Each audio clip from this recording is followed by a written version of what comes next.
And greetings. Happy Thursday. Welcome to the Steve Deace Show, live and on demand right here on BlazeTV radio and podcast. Steve Deace is my name. His name is Todd Erzin, and his name is Aaron McIntyre. You will learn other names as we commence today's program, coming up a little bit later on.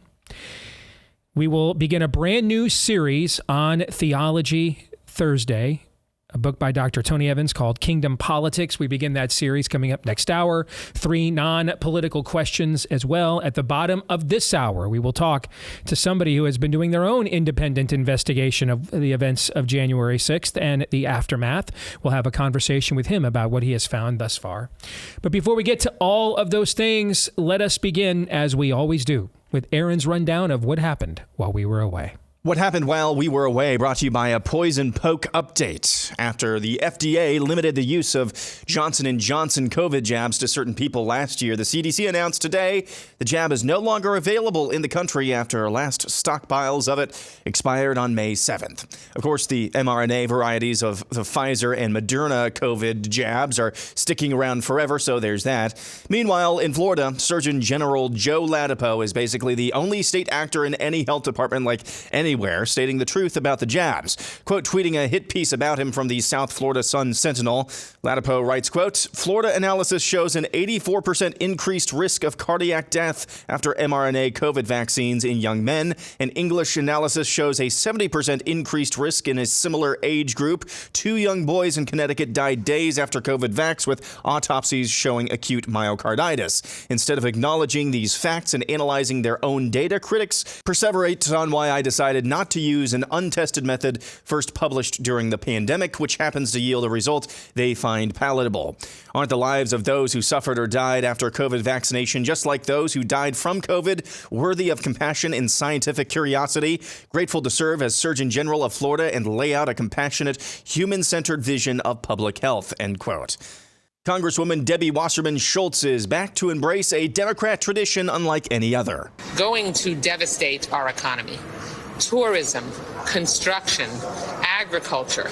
I mean, you're going to have vegetables rotting in the fields. You're going to have construction sites that will lie dormant or certainly will struggle to get workers to be able to help make sure that they can make progress. The tourism and restaurant industry in particular, rely on these workers. Perhaps a major development in former Arizona gubernatorial candidate Kari Lake's lawsuit against Maricopa County and their handling of the 2022 election.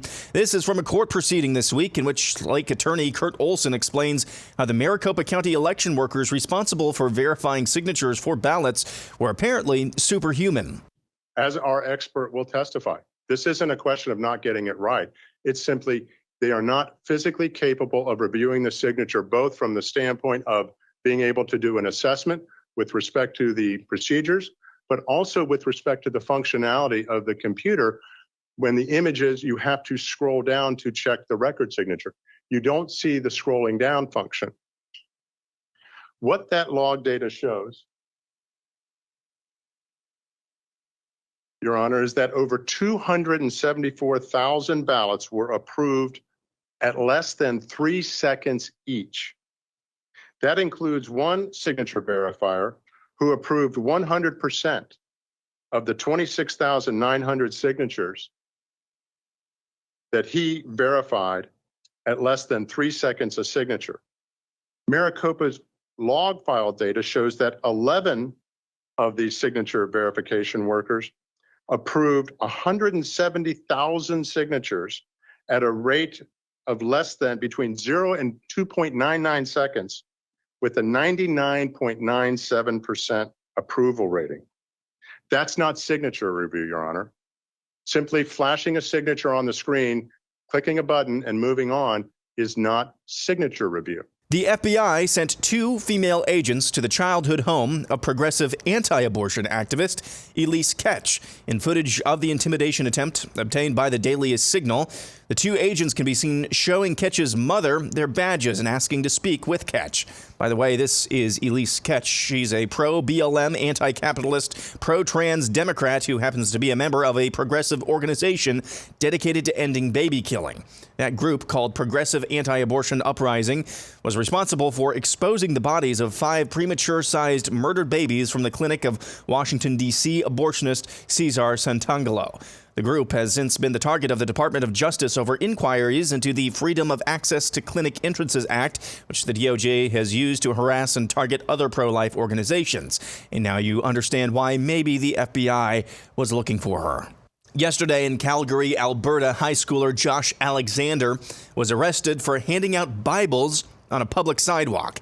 Alexander, you may remember, was the high schooler suspended from his Catholic high school in Canada for publicly stating the truth that boys are boys and girls are girls. Social media continues to be a strong value for young adults. As a new survey reveals, a majority of teenage TikTok users would give up the right to vote in order to keep access to the popular video sharing app.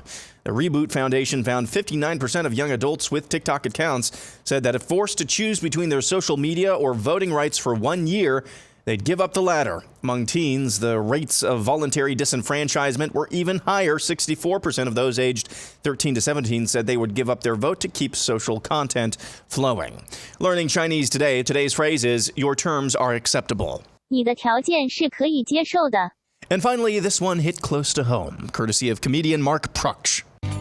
One of the best ways to drain people's energy nowadays is via the internet. This woman is an astrophysicist. Actually, this is not how space works. Read a book. Now I just wait for the comments to come in. Hey, can you mansplain any louder? Yeah, sure. These are all different accounts that I have set up. The energy you get this way isn't quite as pure, but if you do enough of it, it'll fill you up. Shanghai sucked. Where was the Chinatown? Jason Mraz is just too weird for me. Jesus actually hates horses. Childhood obesity, LMFO. When they call you a dumbass, you know you've got them. They called me a dumbass. Women are getting too tall. Yeah. You can drain their energy via social media without having to even be near them. That is racist. You're correct. It is. Oh, yeah. Yeah. Yeah. Oh, they hate me. It's surprisingly simple to get total strangers completely furious with you. They should get a life. And that's what happened while we were away.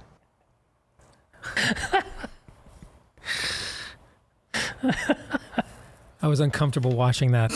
Very uncomfortable, as a matter of fact. Aaron's, wow. You see why it hit close to home? That hit a little close to home. Like maybe I've fallen for that guy a time or two over the years. Yes, or something like him. Yes. Aaron's montage brought to you by our friends over at Eden Pure Air Purifiers. You can't go wrong with Eden Pure. That's why they have so many positive reviews from within our audience since they came on board last year. It doesn't just provide fresh smelling air. It eliminates the odors, the mold, the mildew, the bacteria, even some viruses that are causing that air to smell and feel the way that it does.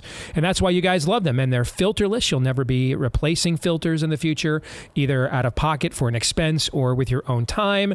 You can get them for packs of 3 for whole home protection. All 3 units for under $200. That is a fraction of the cost compared to their probably not as good anyway competitors. And they offer you free shipping as well. You simply can't beat it. So see if you might be the next person to blast me off an email about how much you love your Eden Pure Air Purifier. When you go to EdenPureDeals.com and use the discount code Steve for the discount on the 3-pack and the free shipping. EdenPureDeals.com, discount code Steve. Later today in our overtime, we will be recording for Blaze TV subscribers our thoughts on teenagers saying, yes, we would give up the right to vote in order to hold on to access to TikTok. My initial thoughts are, Your terms are acceptable. But we'll find out what everybody else thinks when we get into the overtime later today for Blaze TV subscribers at blazetv.com/DEACE, blazetv.com/Deace, which is also where you can go if you're not yet a Blaze TV subscriber and you would like to become one. You can for just $10 a month. Don't miss any of our exclusive content we do every day right here on Blaze TV at blazetv.com/Deace. All right, let's get to the montage. And there's a lot of clarifying things in the montage today. Let's just go front to back. Let's start with the Janssen vaccine, or the Johnson & Johnson vaccine, being removed. Now, this was the least utilized jab during the aggressive jab proliferation phase. I think I saw at one point less than 12% of people were utilizing it. It also uses adenovirus, or more traditional kind of vaccine technology, albeit the delivery mechanism still includes those dastardly lipid nanoparticles. All right, but it was the one that was given emergency use authorization that did not include mRNA. And so with its batches essentially exhausted, the FDA has, as Aaron pointed out, pulled them off the market and said there's no point to risking any further more adverse events like thrombosis or anything else with these vaccines. We'll just pull them off the market now. We've exhausted the batch anyway, and so there's no point in renewing the EUA. And yet, this is very clarifying. So the Johnson & Johnson vaccines that don't utilize the experimental mRNA technology, they get pulled off the market much later than they should have been pulled off the market. But they get at least some form of government regulatory oversight. It is way too late. It is insufficient, but they got some, right? They got some. All right. Meanwhile, the mRNA products, utilizing technology we have never mass injected into people before, because one of their primary manufacturers, Moderna, had never even successfully brought a product to market before in 9 years or something. They remain on the market. Why? Because what happened to Johnson & Johnson isn't really regulatory oversight. What happened to Johnson & Johnson is classic utilitarian ethics. Again, if we just look at all this through a biblical worldview here lens, or biblical worldview lens here, I should say. Johnson & Johnson got culled from the herd. From each according to his abilities, for each according to his needs. They're no longer worth the outlay, the output. If they were really concerned about the safety of the Johnson & Johnson vaccines, they would have done this many, many moons ago. They're doing it now, though. One, now that the supply is essentially exhausted, they're doing it. So it's not like Johnson & Johnson's going to take some kind of definitive loss here, right? I mean, basically, they're just not going to make this anymore. But they got their full run of the revenue stream from this, right? They get the full run of the revenue stream.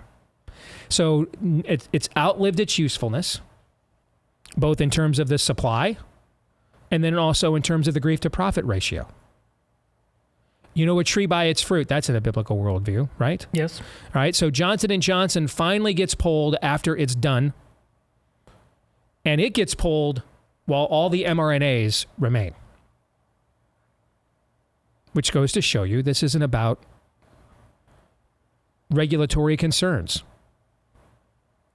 The government here has done what our government has been doing on many fronts and has done multiple times during COVID by determining which businesses were and were not essential and non-essential. Johnson & Johnson didn't make the cut. They fell below the cut line.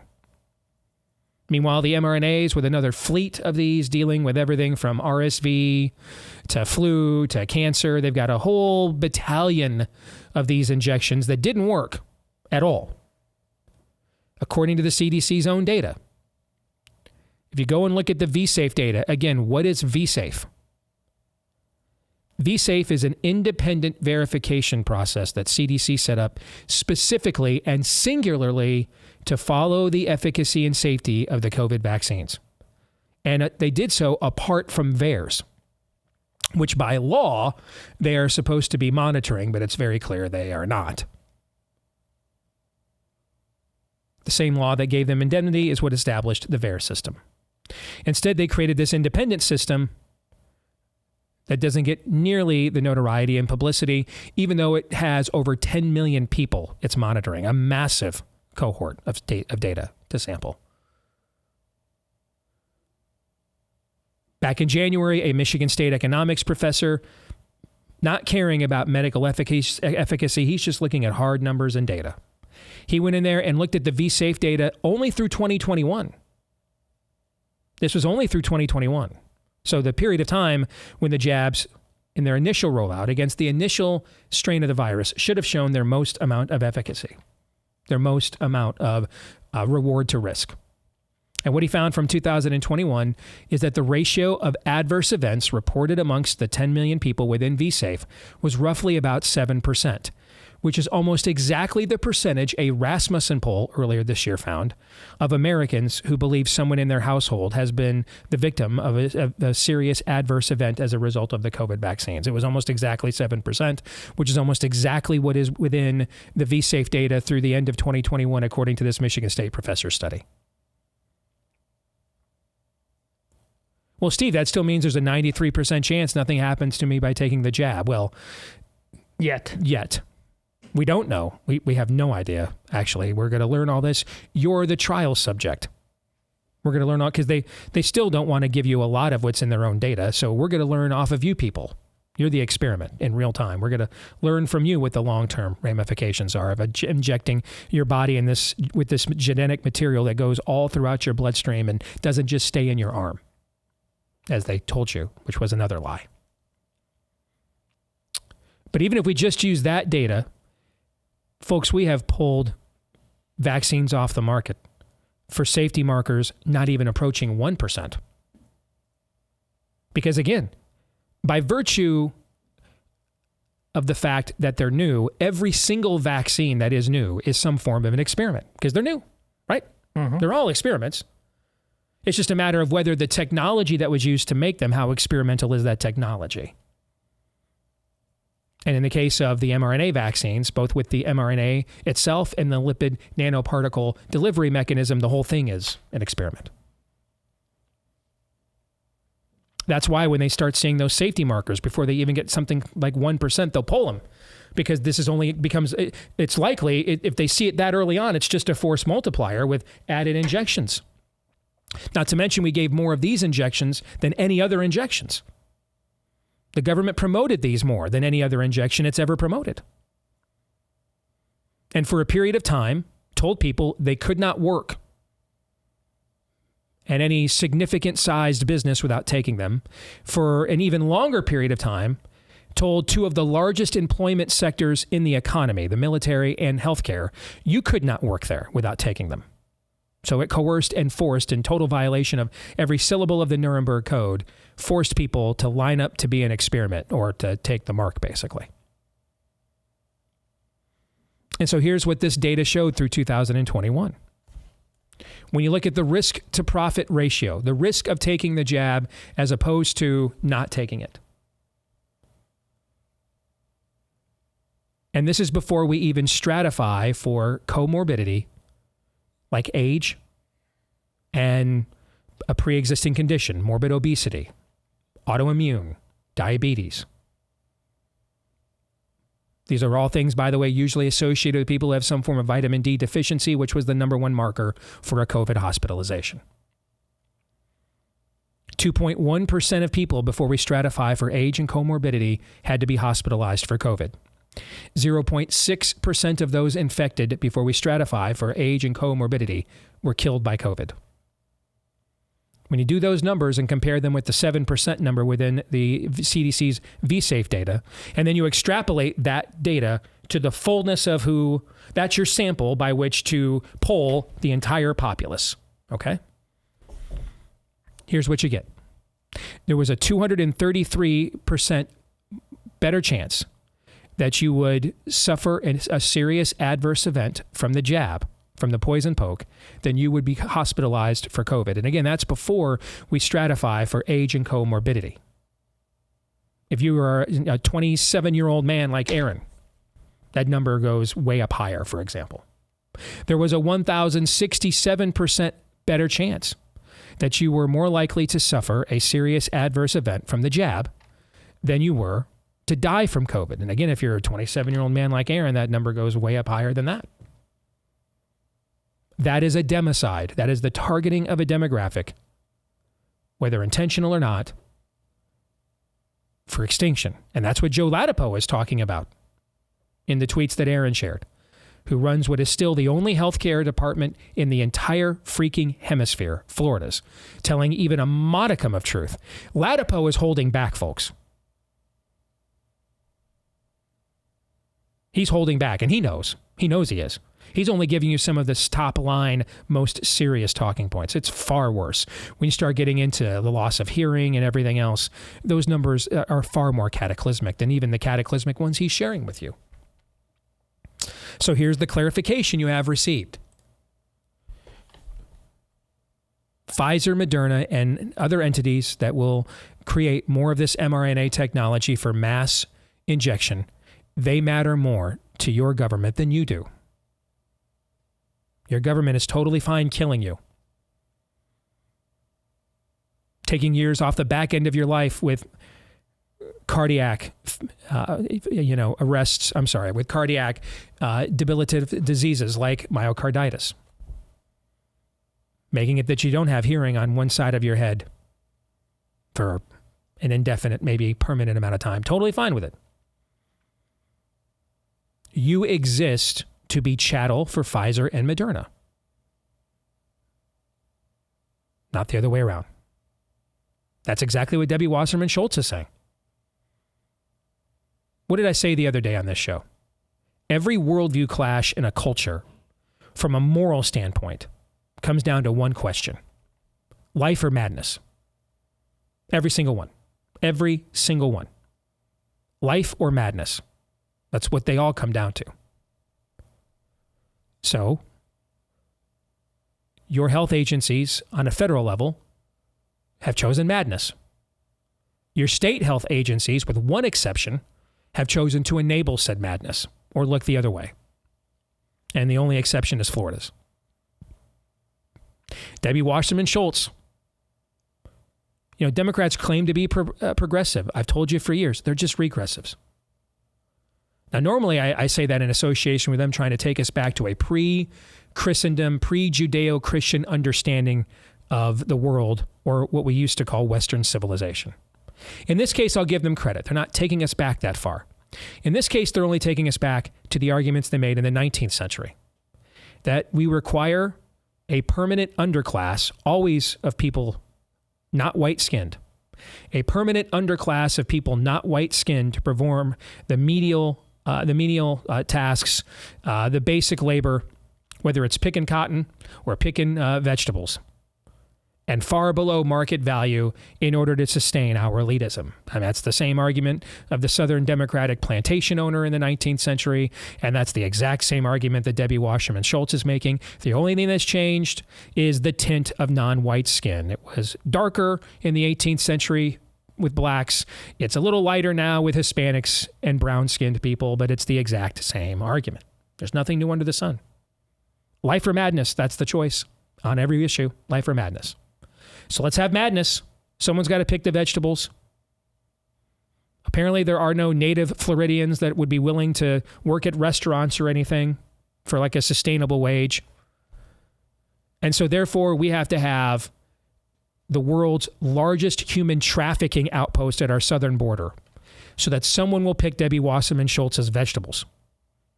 When I say that out loud, what does that sound like? Madness. Nuts. It sounds like madness, doesn't it? But that's the proposition. That is the proposition. Scores of brown teenage girls have to risk being sex trafficked into the porn industry so that their parents will be able to pick Debbie Wasserman Schultz's vegetables.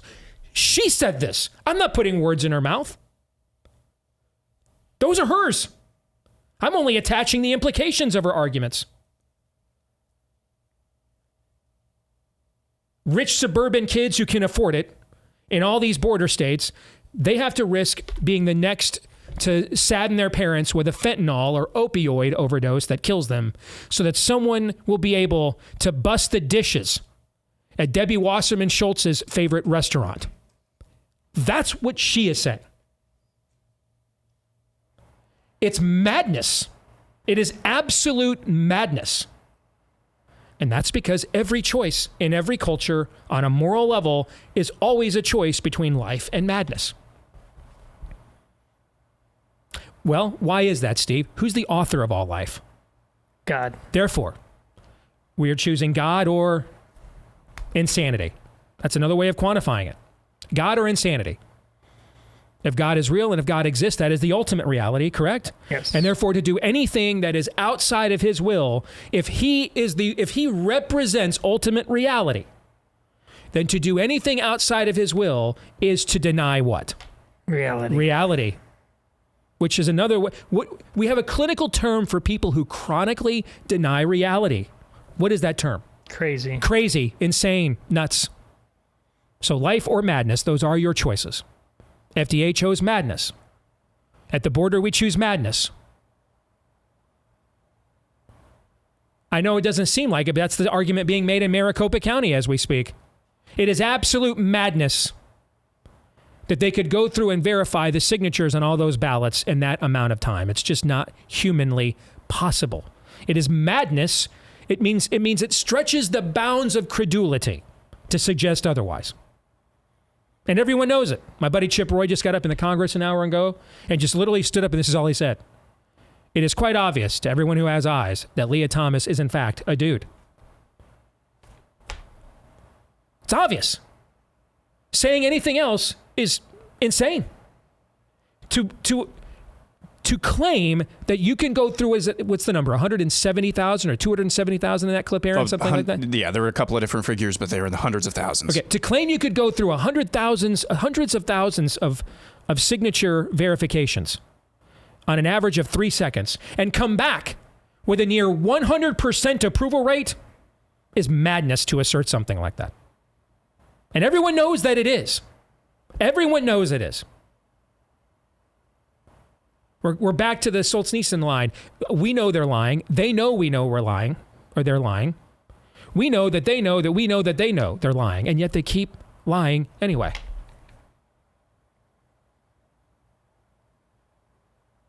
It's madness. A Catholic school kicking out one of its students for saying that men are men and women are women. That's madness. It's absolute madness. Indeed. It's just absolute madness. The government of Canada now arresting him for sharing Bibles, and that is like, speaking of political prisoners, that is like a scene out of some 80s, news report from the Soviet Union or one of the Eastern Bloc countries, arrested for sharing Bibles. There it is, Calgary, Alberta, Canada. It's getting pretty close to being Carlisle, Iowa, too. Yes, it is. And it's getting pretty close to being just about everywhere. Mm-hmm. That is the choice everywhere. It is life or madness. There is no other moral choice. Anything you choose to do that devalues human worth, dignity, autonomy, and agency is madness. There are only two options. There are only two choices. Life or madness. You have no other. That's it. And so that's why it seems like the FBI showing up at the front door of a woman that literally checks every box they could possibly want. Every one. Dares to follow a contrarian conscience on one issue, and it happened. And what's the singular issue, by the way, that she dares to follow her own contrarian conscience on? Baby sacrifice. Yeah, life. Yeah. And suddenly, hello, we're the FBI. Every choice is life or madness. There are no other choices. We will either edify, exemplify, and amplify. human worth, value, and dignity, or we will embrace madness. And there will be no exceptions and nothing in between.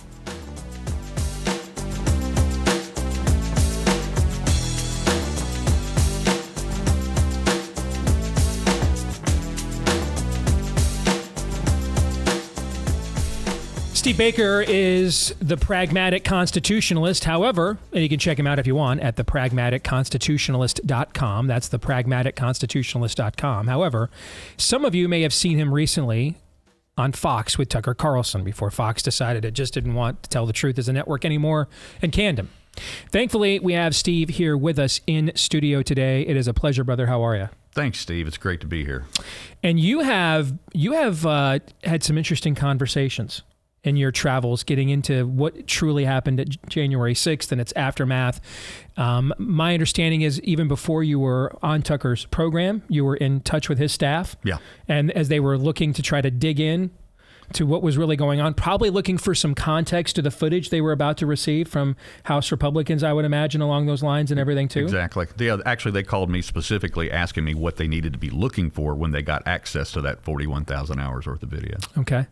And then you spoke to Congressman Jim Jordan from Ohio, who is running the Weaponization Committee. You met with him, and that was just recently, right? Just 2 weeks ago.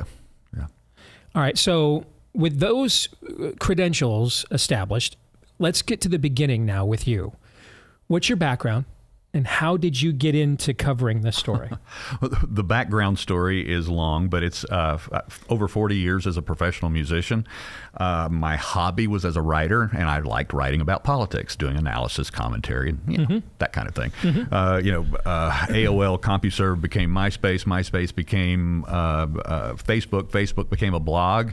And then COVID came to town, and the government told me I couldn't work for a year and a half because I was performing as a live musician. That's what I've done. That's how I make my living, or was up until that point. And so for the first time in my life, I decided to monetize the other side of my brain and began doing investigative journalism. First of all, in COVID, I was working on a book myself with C. Edmund Wright when then January 6th happened. And then that kind of knocked the legs out from underneath our book project. And then I became focused, not exclusively, but about 80-90% of my work since January 6th has been on that topic.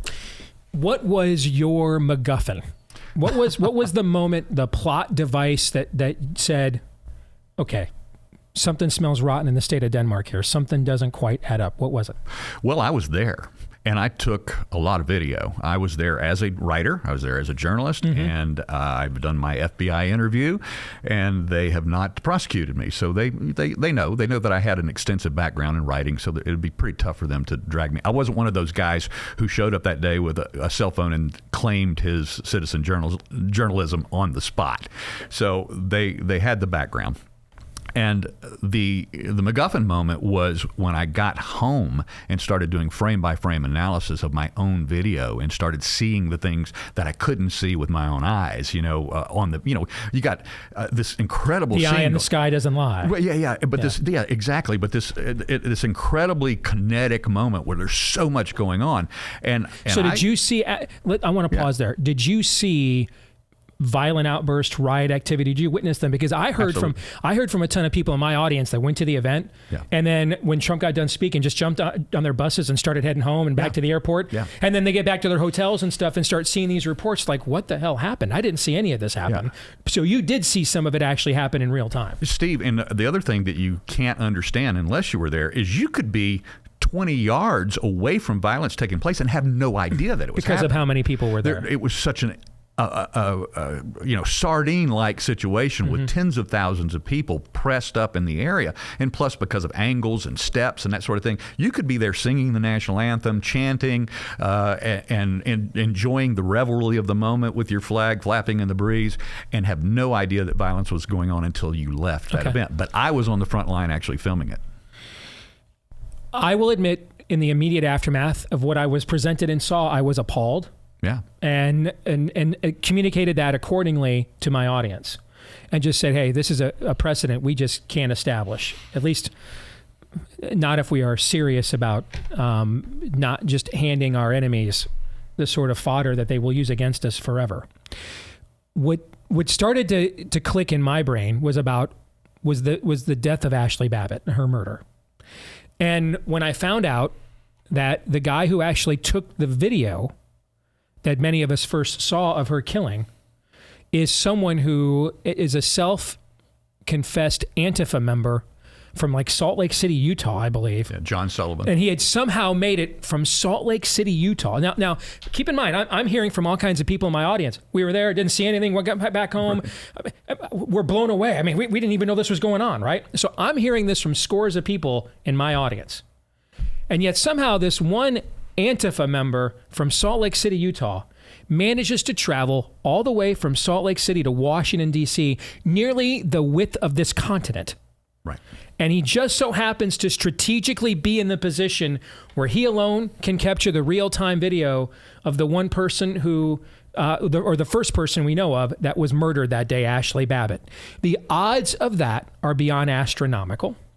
What I just witnessed with COVID and all the work I'd done on that subject, that one taught me there's just no such thing as coincidences when we're dealing with rando acts and events at this scale of climax and impact. And that so it took me about 48 hours or so until that revelation, and that's when I started talking to people like my buddy Julie Kelly and others. Yeah. I'm like, okay, I mean, that something doesn't smell right. But initially, yeah, I bought into. Yeah, that we can't act this way. We can't behave that way. But that was the moment for me that something clicked and said that the odds of him getting there and just happening to be there to shoot that video are just beyond impossible. Well, the odds of John Sullivan's story gets even more astronomical when you consider the fact he was actually also on site at a shooting in Proval at another BLM Antifa riot there. And then he was right next to the shooter. Once again, his next step is Why in has DC. This guy been hired by a major network with these incredible? He's a bloodhound. He's a news hound. He's got incredible journalistic instincts there, Stephen. It appears to be. Well, I interviewed his brother 2 weeks after January 6th, and his brother told me that John was in the BLM Square Park area there in DC the morning of January 6th, handing out Trump hats to his own followers. So we know they were there. And I saw everything. I saw bad people doing bad things. I saw good people doing good things. I saw otherwise good people doing some really stupid things that day. Some of them were Trump people that got caught up in the moment. Sure. It absolutely was there. On review of my own video, I began going, wait a minute, who's that? What's that? And then you started recognizing the pros in the crowd. You recognized the pros, the professional provocateurs. You recognize what the late Senate Sergeant at Arms Michael Stenger said in his only congressional testimony before he died. He said, we need to launch an investigation into who paid for these people's travels and these professional crisis agitators. Actors, essentially, is what you're describing. That's exactly right. Or provocateurs. Is Ray Epps, who is Ray Epps? Do you think he's one of these people? Well, I do know that John Solomon is about to drop a news story on him. So from gotnews.com? Yeah, so I'm not going to... Or justthenews.com. Yeah, I'm not going to steal his thunder, but I've done a lot of work on Ray Epps, and the most interesting thing about Ray Epps is not what we've all seen, it's what we have not yet seen, and there's a lot of additional video out there about him that most of the public have not seen that really implicates him. What is the benign, innocent explanation for someone on video the night before literally telling people we got to go into the Capitol, we have to go into the Capitol, and of all the people that were involved in either proclaiming that or doing that, he is the one that has not been arrested or indefinitely detained? What is the benign, innocent explanation for that? The benign answer given to the House Select Committee sham hearing that was held is, and in his scripted testimony, was that, he was just excited to take his voice and his First Amendment right into the Capitol, that he did not know that the Capitol building was closed at that time due to COVID lockdowns, and that he thought that they could just go into the Capitol that day. That was his benign and scripted answer. But we now know that the story goes much deeper than that. What have you I recognize that, man, I have touched on a lot of topics that they tell you can't touch on. First of all, I do a show based on a biblical worldview, and they always told me from the beginning, no one will listen to that. And I'm like, well, we're going to find out. Right, that's the show I'm going to do. All right. So, I mean, all the COVID stuff, the jab stuff, I never got, despite all of their narratives that I have pushed back on in the last few years, I never, ever got contacted by one of these fake news guard agencies, ever, until One day in January, we had a man on who called us from the federal penitentiary, and he actually did commit an act of violence that he claims is in self-defense on January 6th. He admits that he did it, but claims it was in self-defense and to defend someone else who he was trying to save their lives. Right. Okay. I didn't take his side. I just wanted to hear what he had to say. I let him come on live on the show from the federal penitentiary, and literally hours later, I suddenly get a note from one of these NewsGuard fake check, agencies. We're monitoring you, and that's what really showed me. Wow, this issue has even more potency to the regime than even the COVID stuff, the jab stuff, the election stealing stuff. Of all the stuff we have pushed back on this show, this was the one that put me on the radar, and that showed me quite a bit. So as you have gone through this story, give us one or two things that you have discovered that our audience should know that is not common knowledge about this story. The most important thing that the American people have got to understand, and that Congress needs to understand, and the Congress members sitting on the Weaponization Committee and otherwise, and this is what I told Jim Jordan and Mike Johnson from Louisiana, Representative Mike Johnson, just 2 weeks ago. I said, with all due respect, sirs, what you're not calculating in your resistance to cover J6 related issues in Weaponization Committee is the precedent that's being set in federal district court in D.C. in every one of these trials. Steve, thousands of trials, and precedent is being set against, and this is the most important thing, speech. Because in these trials, if you were one of these, what I call the accidental tourists who saw the door open and you heard on their cell phone, honey, I think they're letting us in. And then you went in for 11 minutes and you did a little bit of filming and then you walked out. Then you got arrested. You got swatted. You got the red dots on your chest at 6 o'clock in the morning, but you got swatted, and then you pled down to a single misdemeanor offense, and you got 2 years probation, $1,000 fine, and maybe you lost your job. Maybe both of the husband and the wife lost their job, and that's exactly what happens in this particular circumstance. But if you did exactly the same thing and you walked through the Capitol and you waved your flag and you chanted, "Whose house? Our house," and then when you walked outside you did a Facebook Live and said, "Hey, we stormed the Capitol today," ha ha ha, like that, you got 2 months, 6 months, 8 months in prison. And in addition to that, every single case is based on Americans' use of scary words. And that's what is causing the doubled sentences in most cases.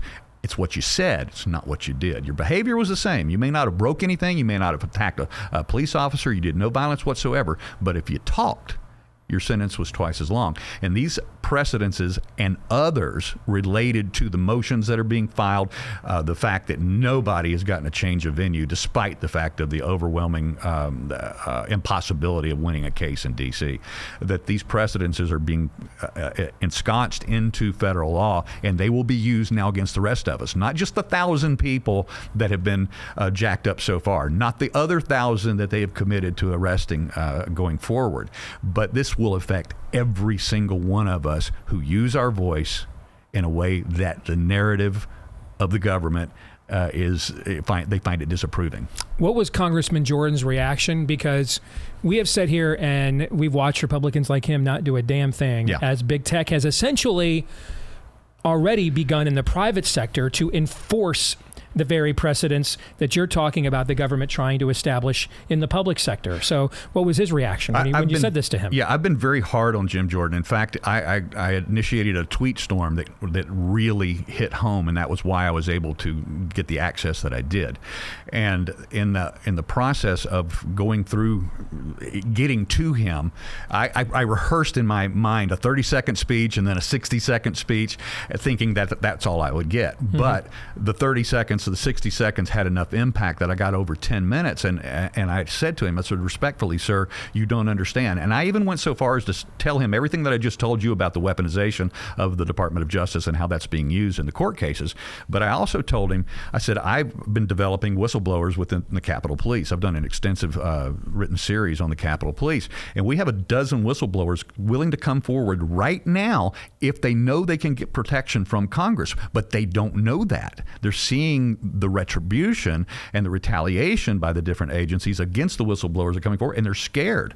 I have because of my series on the Capitol Police, they're contacting me directly and privately. And then in addition to that, I have 2 stories I have sitting in the can right now I cannot release without Jim Jordan's protection. And I told him that, and his reaction was he asked for a piece of paper, he wrote my name and my phone number down and slipped it in his pocket. And then Representative Mike Johnson from Louisiana, he told me promised me 3 times that his chief of staff would be calling me right away. That's 15 days ago. Haven't heard from them yet. So right away is a relative term. Yeah, apparently. I know they're busy. Yeah. What would you say to the average person in this audience right now about how to be a citizen and or activist in the current environment we have? Don't be scared. Do not stop. Do not stop making your voice be heard. Do not stop posting on Facebook, Twitter, elsewhere. Do not stop. This is important. If anything, build a preponderance of the evidence Absolutely. that you have been, like you mentioned with you. Hey, I've got a long history of writing. I didn't just come out of the woodwork as some kind of national front plot, okay? Or a grifter. Right? So you want to build the paper trail right now that this is who you've been all this time. And so if and when the moment comes that they knock on your door, you have established a paper trail of activity to show this is who I am. This isn't some plot. I'm an active, engaged citizen, and I have a right to speak, and I have in the past. That's exactly right. And that's what they have to do, and that's what all of us have to do. Last thing is, can we as a country stay unified long term with people who are willing to weaponize the institutions of government to this level against those who disagree with them? Man, I wish you wouldn't ask me questions like that. Yeah, can we stay unified? No, we're not unified. But I will tell you this: I have, because of my work, and because in my work I've been fair. And the second part of my work is that I am so attent to the details and the absolute truth of whatever story I'm working on. And as a result of that, I have journalists from the mainstream media that call me with information. They call me wanting information, and it goes right up to Tucker Carlson's producers calling me for information. So I'm getting those calls from both sides, and so I've found common ground on the other side by just telling the truth. That's it. ThePragmaticConstitutionalist.com is his website, ThePragmaticConstitutionalist.com. Steve Baker, it's a pleasure, man. Thank you for pinging us, and so we could connect and do this, and let's do this again in the not-too-distant future. I've been looking forward to it for a long time. Thanks, Steve. Thank you, brother. Appreciate it. We'll come back. It is time for Theology Thursday, and we will get to that here as we lead off Hour 2 in a moment.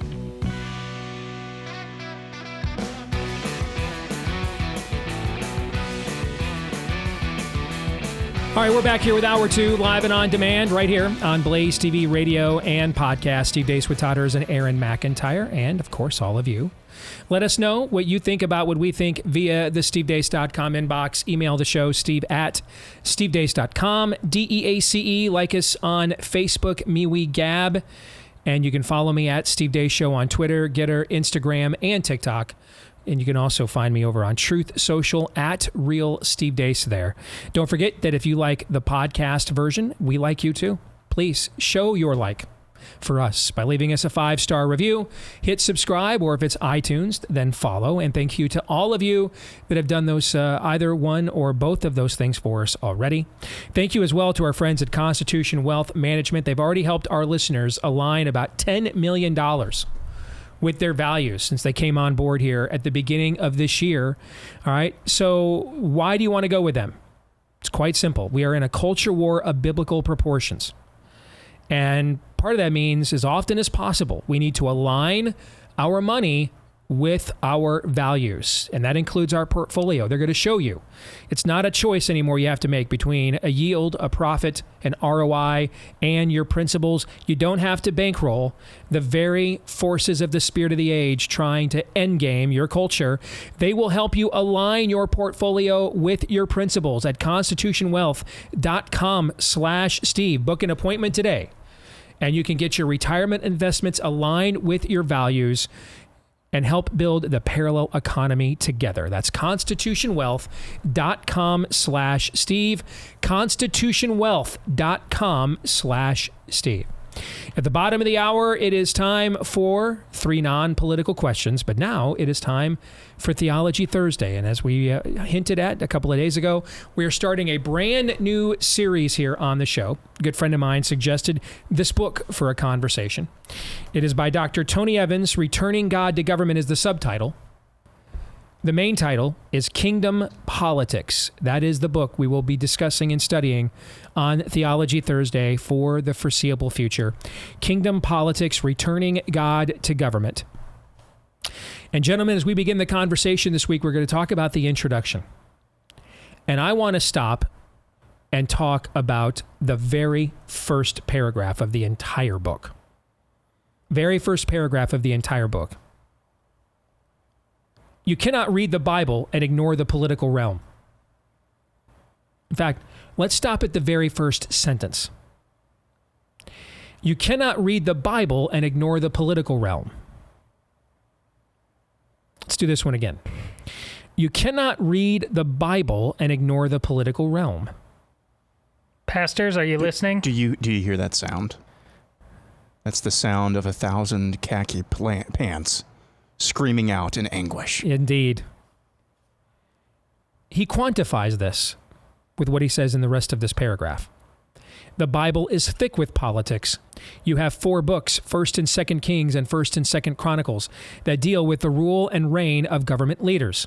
Scripture is packed with political concerns, including laws, statutes, ordinances, kingdoms, empires, courts, judges, kings and queens, taxes, and so much more.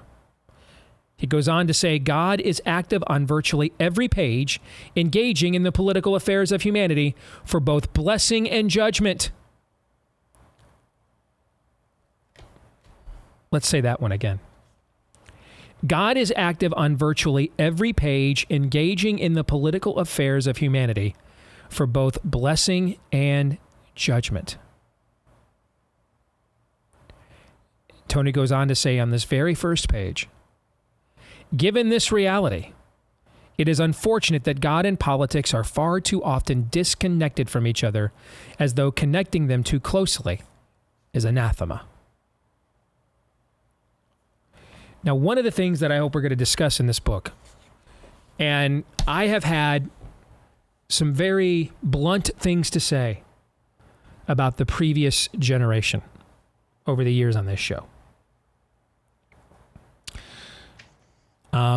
Pedro Gonzalez was tweeting out today how too much of conservative media is basically, can I get Trump to come speak at my event or get Don Jr. on my show? But I responded back to him, that's not new, actually. I mean, this all predated Trump. I mean, look what happened to the Tea Party. That got almost instantly co-opted. Look at the there's been 3 major non-establishment grassroots movements within the Republican Party in the last generation. There's been 3 of them. The first one, the OG, is the ascendancy of Christian conservatives within the GOP that began with the Reagan era. The next one was the Tea Party. And then the latest one, of course, is the MAGA movement. Those 3.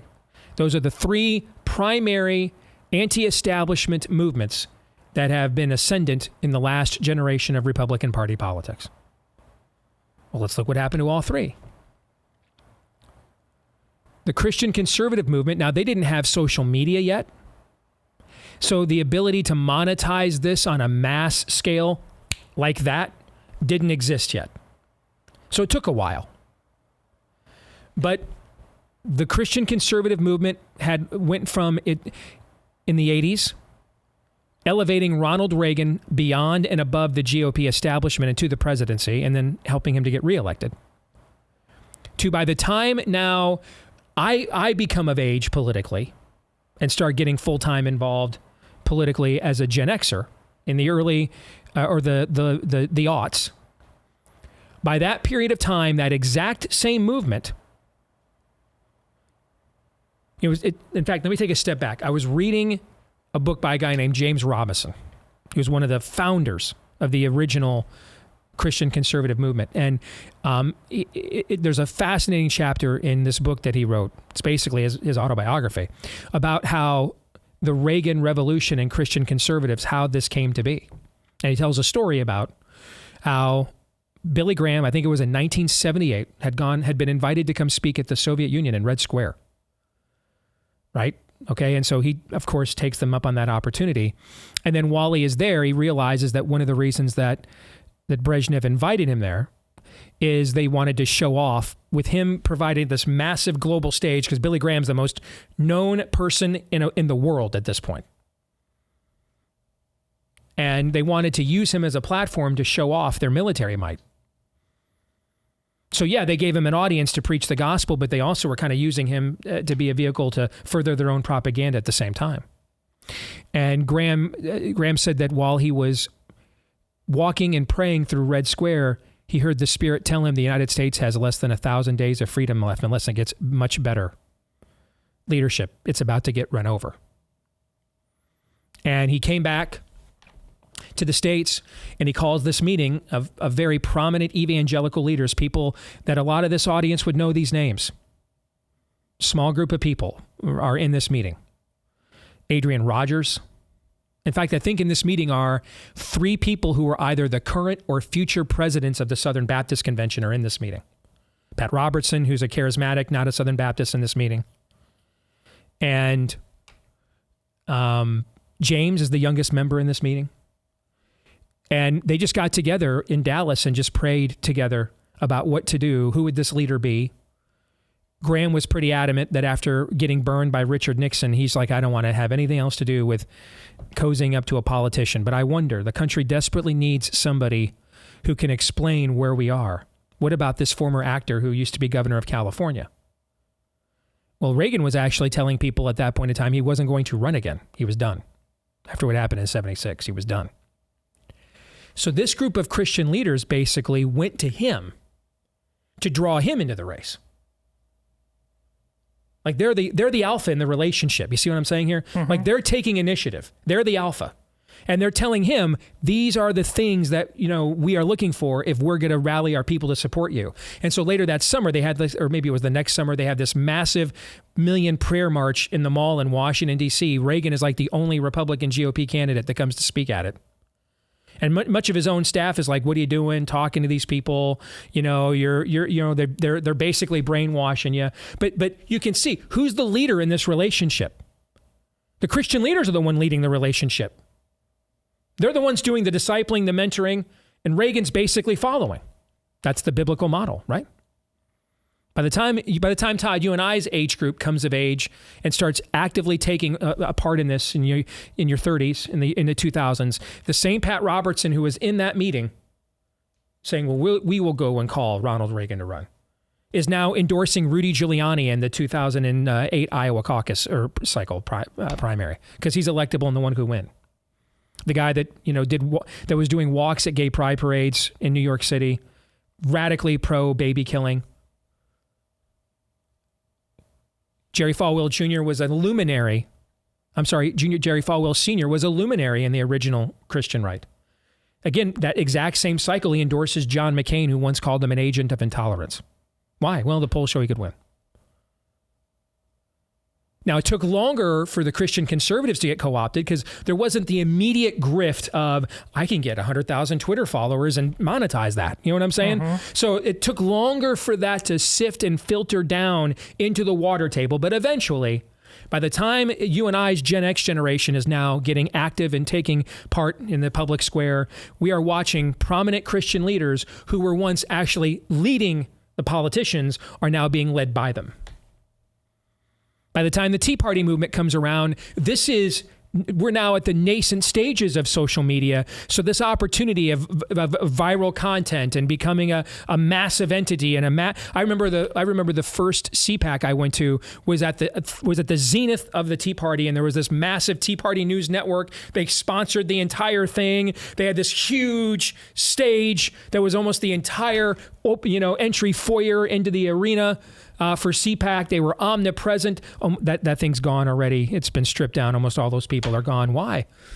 It was a grift. It was a grift. Everybody made their money. There was no more money to be made. They moved on.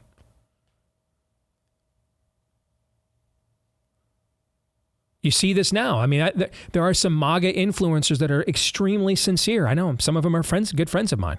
Then there's a lot of people that will literally just scrub their Twitter accounts of things they were saying before so that they line up with whatever fearless leader is saying today because that's what they get paid to do. And so this has happened to all three of the anti-establishment movements within the Republican Party. Eventually, they get co-opted because we're not a movement, we're an industry. And that happened on the watch of the previous generation. But here's the false choice that I see you and I's generation making.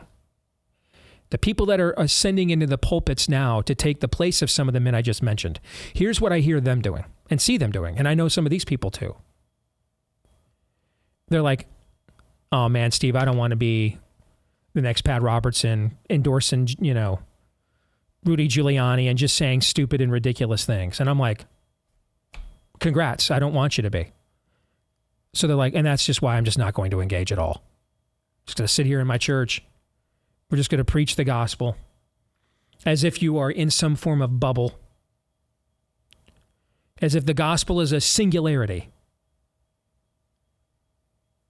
It's not transcendent over time and space, but it exists outside of time and space. Like when you enter into the realm of the gospel, the surrounding relationships, distractions, temptations, imperfections of the world around us, suddenly you have stepped into a nexus, a nirvana. And these things just no longer live and no longer exist. You're immune of them. You're immune from them. I think that might even be a worse choice than what the previous generation made. Because at least at some point, the whore gets paid, right? I mean, at some point, the John leaves his money on the table, right? I mean, you're getting used, you're getting abused, you're having intimate parts of your humanity essentially just sold out for nothing. But at some point, the John does leave his money on the counter, and you can buy your next pack of cigarettes, or go out to dinner. At some point, there is a transaction takes place. You will get something in return. Now, it's not worth what you're giving up, and you're still being used, but you will get at least something, right? What do we get out of? Well, that's just the world out there, and I'm not going to engage it at all. You're getting nothing now. Let me tell you what you're getting. 1 block from where your church is a public library, and the same Sunday that you're having church services, that public library is having dudes drop their hairy ball sacks on kindergartners and calling it storytime hour. You're getting that. That's you're getting. You're getting that.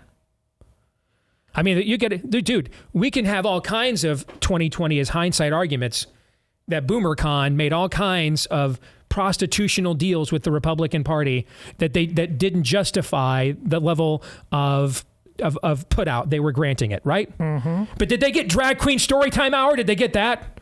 Were there kids being handed books in schools that showed here's how to give another man oral sex? That wasn't going down though, was it? Mm-hmm. So I fear our generation may make an even worse deal. We may swing the pendulum from we are just nothing more than this is the church of the Republican Party. This is God's own party. Okay, that we may swing the pendulum from that to we will have nothing prophetic to say to this culture at all for fear of looking political. So by all means, the forces of darkness, you have complete, total hegemony over the policy-making realm of this culture. It's all yours. You didn't win. We just abrogated and lost and walked away. That might even be worse than being a prostitute, because at least the prostitute at some point gets a little jingle in her pocket. In this case, we're getting nothing and asking for nothing more and saying, thank you. I won't demand more. And at a time that we are seeing evil escalate throughout the culture, your thoughts?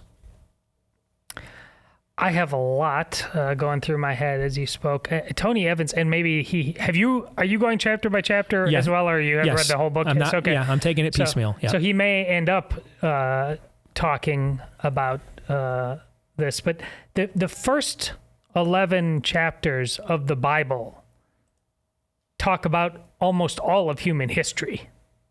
The rest after that is just a smaller fraction of that. And this goes to what Steve said in that first sentence, politics. What is the root of that? Polis. City, groups of people living together. Well, you don't even need to go through Kings and Chronicles.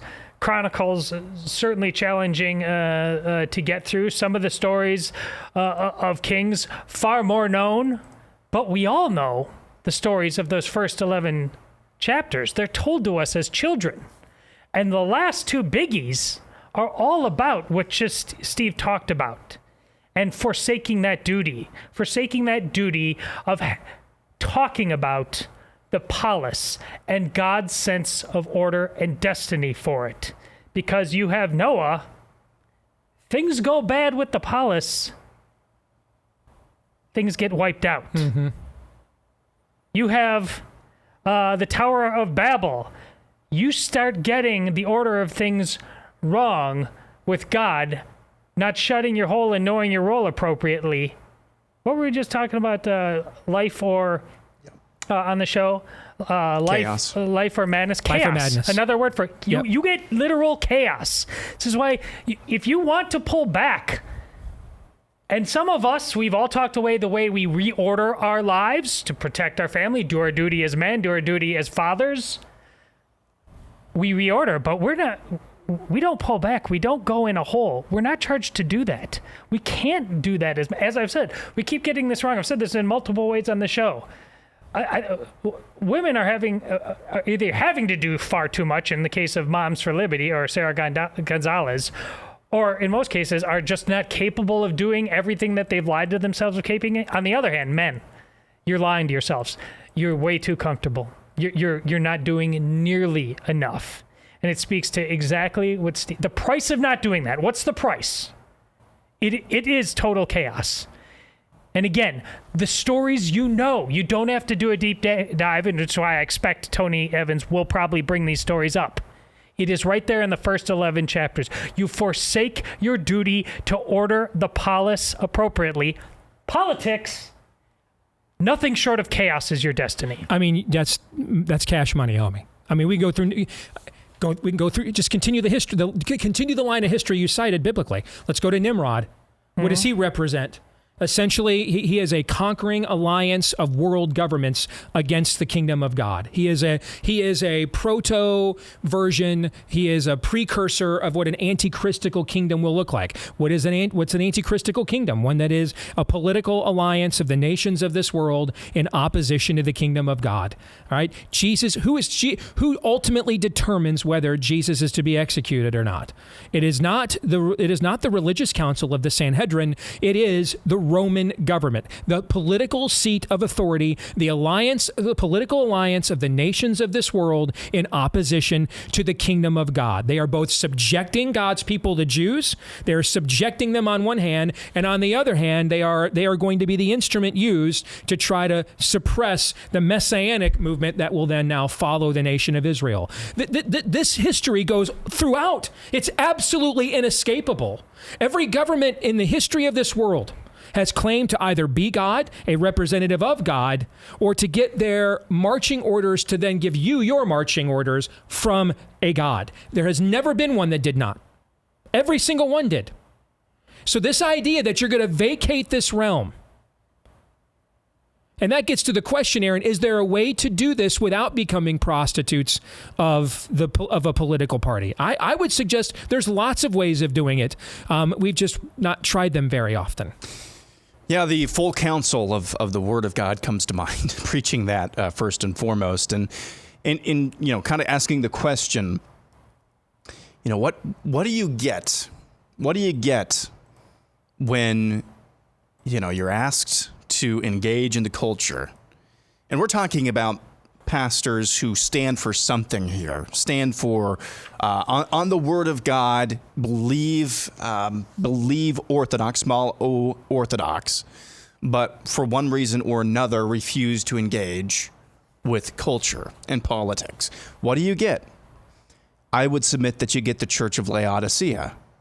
You're neither hot nor cold. There's a lot of cold churches. For those of you listening, I just used air quotes. There's a lot of cold churches who have just completely abandoned small O orthodoxy. There's one about 5 minutes away from you, Steve. And if you live in central Iowa, you know exactly whom I'm talking about. There's a lot of churches like that who have just walked away. They're not even churches anymore. You're not believers. You're not Christians. You don't really stand for anything whatsoever. You're just a tool of the spirit of the age. There are not very many hot churches, but there are a lot of churches who preach personal piety, who preach reading the word, who might even teach the word, but not in its fullness, but teach the word accurately. But then the application of that doesn't really go beyond the walls of the homes of the people that attend those churches or the walls of the church itself, the physical walls.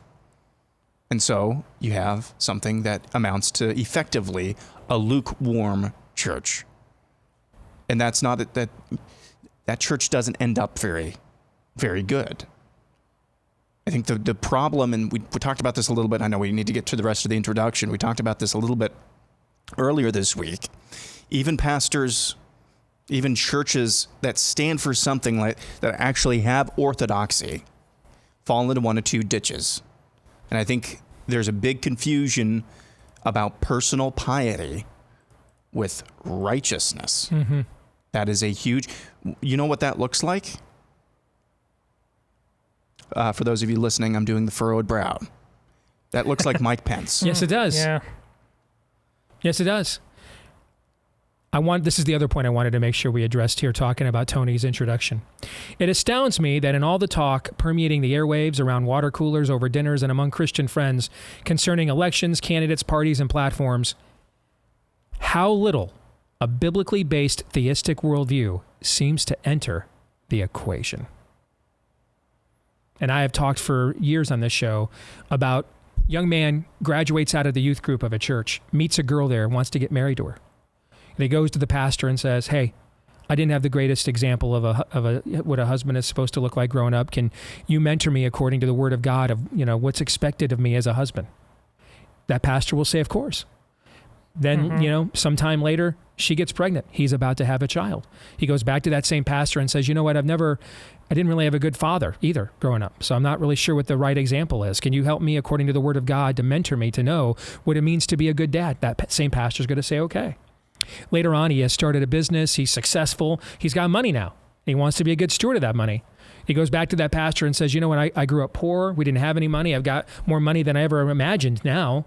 And I want to be a good steward of it. Can you mentor me according and show me what the word of God says is the right way to be that kind of a good manager, a good steward?" That same pastor is going to say, "Of course," right? Mm-hmm. A few more years go by. Maybe he's got a little bit of salt there in the temple. His kids are either grown or about to be out of the house, and he starts really thinking about the future, and he thinks maybe it's time to run for office. And suddenly goes to that exact same pastor and says, "I think God might be calling me to run for office, but can you show me according to the word of God? What am I allowed to do? What am I not allowed to do? What compromises can I make?" Let's face it, we don't have a lot of good examples right now. That same pastor suddenly says, "Good luck to you, son. We don't talk politics in the church." And we're done here. We're just totally done as a civilization, totally undone on all the previous levels you mentored him as a manager, as a steward, as a husband, as a father, all undone because headship runs the culture. The kingdom of God, the creation runs on the principle of headship.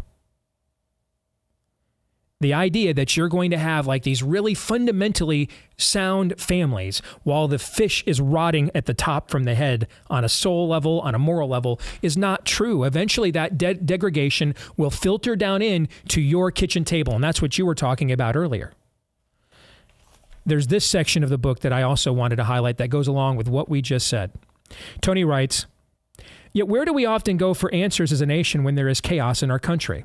Where do we turn for solutions when we are experiencing moral, social, or economic decline at a rate that is able to destroy our country before our youngest generation even has a chance to grow up? What do we do when divisions, debt, and our own internal protest across our land threaten what little stability we have left? What most Christians do, unfortunately, is change books.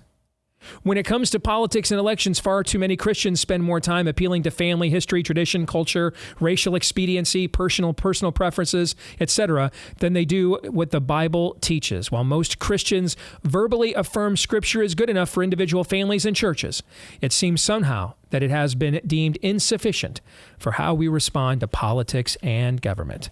And that is a summation. What he quantifies right here is a summation for why, when we launched this show in August of 2011, I have done this show the way I have done it for the last 12 years, right there. We have this formidable weapon, this undefeated weapon of mass information and destruction called the Word of God. And we've muzzled it. We've looked away from it as if it has nothing to say. Now, listen, if you want to go on doing the same grifting and the same access-based seat at the table, let me snuggle and spoon with the king so I'll get a seat at his banquet table. If you want to go on doing that, and he'll give you some crumbs, maybe give you a little bit here and there so that you can go back to your base and say, see, look at this great victory I have for you. If that's your plan, then you're right to ignore the Word of God because it won't let you get away with that. It won't. Now, if you actually want to win a culture war, then I would suggest consulting with the book that has won every war it has ever fought. It is the only undefeated word and undefeated tome in all of human history. But it really comes down to what level of humility exists in our own hearts that we're willing to consult that. You willing to consult that if it means you got to take the dirt road? If it means you might have to do something other than try to get rich off this process. If it means you might have to take a stand that might make you unpopular even with your friends and family. If it means you might have to be willing to endure some level of suffering for what you believe in. I mean, those are the reasons to not consult this book. If you want to just keep doing what you're doing, we're just going to watch Fox. I'm going to vote Republican to save America. And if you want to just keep doing that, then the Bible is not for you. It will not affirm that. If you actually want to defeat the forces of darkness that have manifested themselves politically in our culture, it will provide you a very simple to understand tutorial about how to go about doing so. It's just the process of doing that may not be what lines your pocket and makes you very popular with the very people that are trying to destroy our way of life. And that's the choice that we all have to make whenever we get involved politically. And too often, frankly, we've chosen poorly.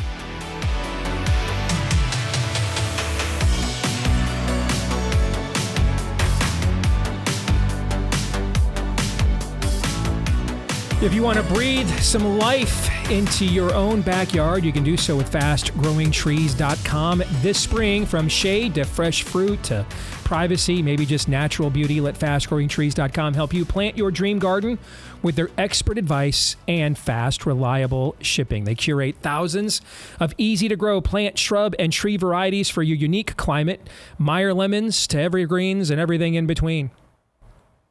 What was the fruit that Daniel Horowitz said he got from Fast Growing Trees? It was key lime. He has a key lime tree there in suburban Baltimore where he lives with his family there. That's pretty cool. All right. So you can do that and so much more at Fast Growing Trees, and their experts are always available to help you keep your plants and trees growing healthy through the season and beyond. No more waiting in long lines, hauling heavy plants, and then you get all that dirt and everything all over your car. This stuff arrives right at your front door in just a matter of days. You can join over 1.5 million happy Fast Growing Trees customers by going to fastgrowingtrees.com/Steve and get 15% off your entire order. 15% off your entire order at fastgrowingtrees.com/Steve. Time now for 3 non-political questions. Maybe, eventually. My computer just froze up. I'm sorry, Anna. No cool intro today. No. Hopefully that is not an omen of what is to come. How you doing, Princess? What would you guys do during the purge? Ask, answer. No. I'm just kidding. I have thoughts. I I'm just kidding. I'm doing well. How are you, Dad? I am doing well. Just you need to know, and it's my fault. You know, you're the youngest here. I should have warned you. Todd would not mind whatsoever being the reason why we are not able to do this show anymore. So just keep that in mind when you bring us these questions. Okay. All right? Okay. I learned that lesson the hard way. Yes. All right. So what do we got this week? So my first question for all of you is, if you could be a fly on the wall during any moment in history, what would it be?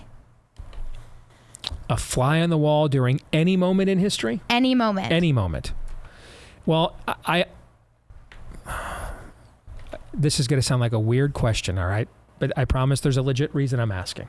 Okay. Is being multilingual an option?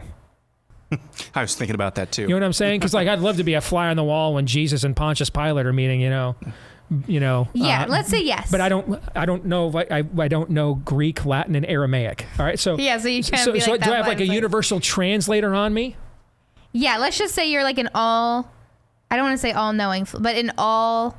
Yeah, you can speak all languages. You're a great, you're the most fantastic fly that's ever existed. Okay, all right, so that helps quite a bit then. Okay. So then to be a fly on the wall, we have the word to tell us what went down, but to see the reactions, to see him myself, or Jesus at the temple confronting the religious leaders. All right, to see that for itself. And to be, to have a firsthand account of something like that, I think that's what I would choose. Can we take creation off the table too? Yeah, I think that's what the minute I asked that, I was honestly thinking, I was like, you guys better not be like, I want to be the first fly ever on the wall. Yes, I am the first fly. Yes, I like it. I was like, one of you guys is That's pretty brilliant. I didn't even think of that, actually. That's good. Yes. What do you think, Todd? Oh, Jesus juking seems to be the easiest thing in the world, but the resurrected Lord is in the upper room when he walks in. It's probably like, yeah, dude. But that's actually, given that is the most significant event to occur in human history that did or did not happen, okay? Yeah. Everything in all of human history from that moment is determined by whether you believe it did or did not happen. Yeah. That has to be the answer, right? Yeah. You're a fly on the wall of the upper room, basically. Yes. That has to be the answer. You're right, yeah.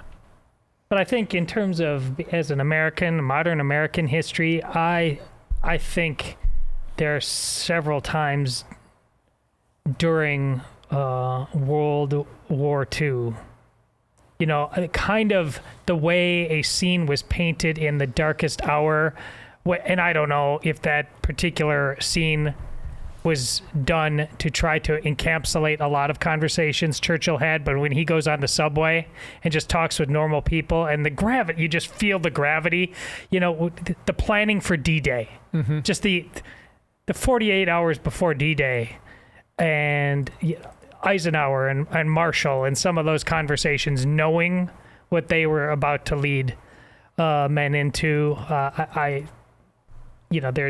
that's undaunted courage right there. Aaron, top that. Man, I know I don't want to Jesus juke either. I think being a fly on the wall of the ark, both right as the flood begins and as it subsides, that would be incredible. We've been going through Genesis at church, and I didn't even thought of this before. It was conceivable there were at least as many, if not more, people on the planet pre-flood than there are at this very moment. You guys ever thought of that? That's crazy to me. That is crazy. But I think that would be that. I mean, just imagining the world pre-flood and seeing that would be cool. As far as American history goes, oh man, a fly on the wall of Francis Edward Coy, the inventor of the koi pond. No, I'm just kidding. No, I think is his name really Francis Edward Coy? I just made that up. pulled it out of a dark, stinky place. You could have just rambled on. I would have bought the whole thing. I didn't know. Okay, all right. I know what I'd do to you in The Purge.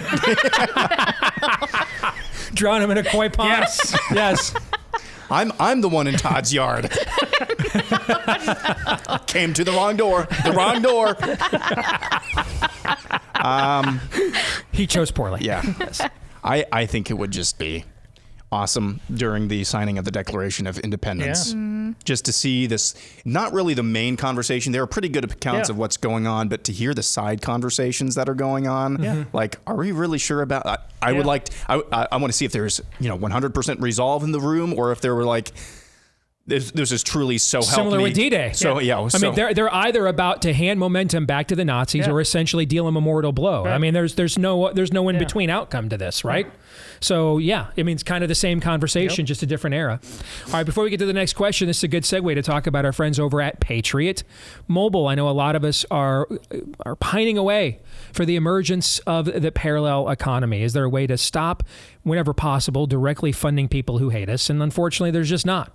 Thankfully, one of the ways that you can do that, though, is with our friends over at Patriot Mobile, America's only really American mobile phone company. And right now, if you make the switch, you get a free activation with the offer code Steve.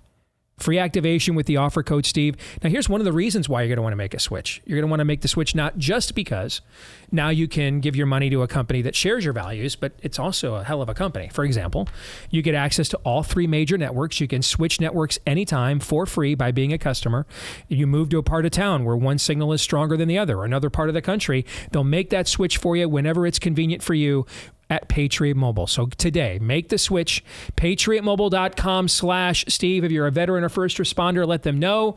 You'll get extra special savings, the way of saying thank you for your service. PatriotMobile.com/Steve, or call 878-PATRIOT, 878-PATRIOT. Anastasia. So my next question is, what is the biggest misconception about you? Like, what do you think is the number one thing that people get wrong about each of you? Did I smack my lips enough this episode? Because I decided to do it another day. Yeah. What's the number one thing I think people get wrong about me? I don't know, because I still think people think I'm like holding back some like secret information. When I've got to be among the most transparent people that does this for a living. Okay. I mean, almost uncomfortably so. So I do think that still people think I have some like finger on the button, or I'm behind the scenes. I'm doing. The reality is I will disclose anything to you that doesn't violate a third party confidence. All right. Short of that. So I guess, are there things that I do with other parties that I don't tell you that could be impactful because I can't, because it would violate a confidence? I guess that's true. But it's not with the intent to conceal it from you. It's just because there's another party or persons involved that I can't tell you. I mean, I'm pretty transparent. You don't have to guess what my motivations are. You don't have to translate what I'm trying to say. I mean, I'm pretty blunt and direct where that stuff is concerned. What would you say, Todd? This is an amazing question, considering this was something that was on my mind at the end of our Tony Evans conversation, and I was going to bring it up ultimately. And it's a conversation I just had yesterday. And it's from one of my closest Christian friends. And he knows a lot of people through the circles he in who know and aware of me, what I do, how I do it. And he says, they constantly come to me. And these are usually Christian men. He's like, we agree with a lot of what he's trying to do generally, but he just does not come across as loving. And he always tests them. First of all, well, like, have you ever tried? If you have the ability to be around him, and they do oftentimes. Have you tried to get to know him personally so you can? And no, the answer. But also beyond that, he says, so you generally agree that the cause is just, but it's a tone. It's basically a tone conversation.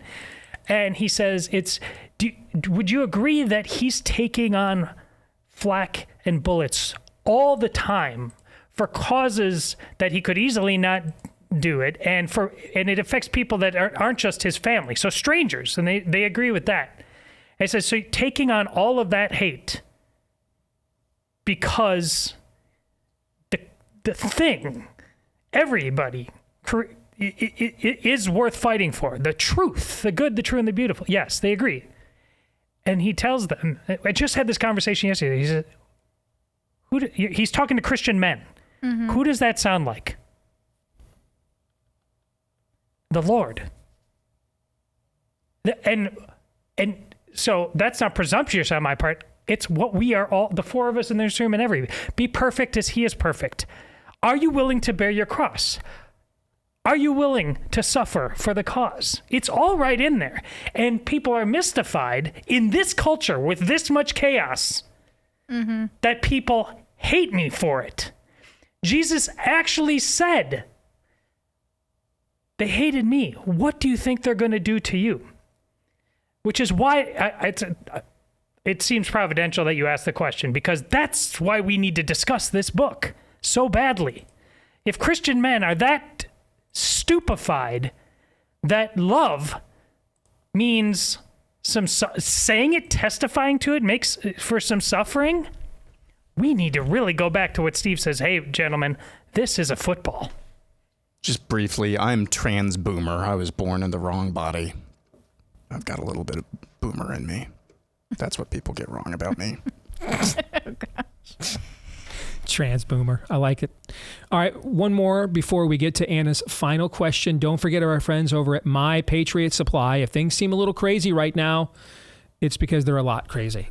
All right. And so that is why you want to make sure when the time comes, you are prepared with our friends at My Patriot Supply. You can get their outstanding emergency food kit. That's breakfast, lunch, dinner, even drinks and snacks, the full complement of 2,000 plus calories a day that you need. And it stays good for up to 25 years with proper storage right now when you go to mypatriotsupply.com. Again, head over to mypatriotsupply.com. They will deliver it discreetly. I don't know, maybe you want your neighbors to know that you're the prepper. You're ready. Bring it. But if you want to just, keep this on the download, they will absolutely download it to you discreetly. And you'll get free shipping as well when you go to mypatriotsupply.com. That's mypatriotsupply.com. Okay, and a final question. Well, really quick though, I was also going to say a similar answer that Todd said for you, Dad, because I was thinking about this a lot when I was driving this morning. Mm-hmm. And I don't know, it made me think, because a lot of people ask me, is he really like that with you guys? Is he really all the time, just bam, bam, bam, and I'm he's really not. You know what I'm saying? Not that you're fake on the air, but it's more so that you're just loving and caring with us. I was just thinking about how. When you got out of line, was I bam, bam, bam? Yeah. But it's because we're loving and caring that we go bam, bam, bam. I mean, and that is not, it's never, that's not medicine that people want to have go down. It just isn't, and it never has been. It's not new story. It's in that book called the Bible. And what we're doing here, unfortunately, do we get a lot of time to talk about what's loving and caring going on in the culture right now? A lot of the culture is out of line, right? Yeah. So it needs some bam, bam, bam. Yeah. So there you go. That's your guys' new segment, I guess. Yes. Bam, bam, bam, bam, or loving or caring. Which one are we doing today? Yes. All right. Yes. And then my last question for you guys is more of a fun one. What is an irrational fear of yours? An irrational fear of mine.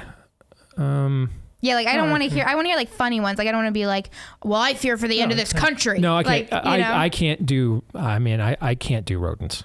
I can't. I just. I cannot. I mean, I just. I just paid. We've lived in this house for 17 years. We saw 2 mice in the basement. I just paid $2,000 to put an entire barrier around the entire circumference of my house.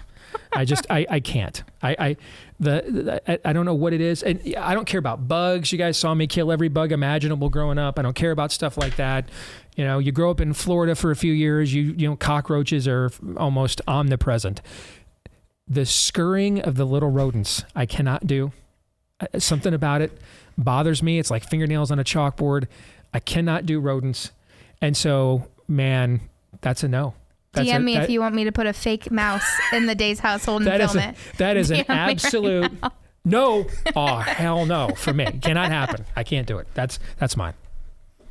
We've talked about this on the show before. It's heights involved with like ledges, and it has to get to a certain point. It's not like, but there's something like if I'm up at the fourth story of the Mall of America, and there the railings are like glass. Yeah. And you know when I've been there with my little kids, you know, and they're getting close to it, and I just you can feel like something working on like every pore of my being, and it's totally irrational because you in your head you're cognitive of the fact. I mean, I think that's the point. You're like, this is you just try to talk yourself out of the chaos, but it's just like overwhelming. It's bizarre. It's weird. Friends and family who show up unannounced for a visit. Knocking on my door. And for that, I will make you fear. I will make you afraid. Good. That's great. All right, that'll do it for today's show. We are back at it again tomorrow, noon to 2 Eastern, right after Glenn Beck, right here on Blaze TV. Until then, John 3:17.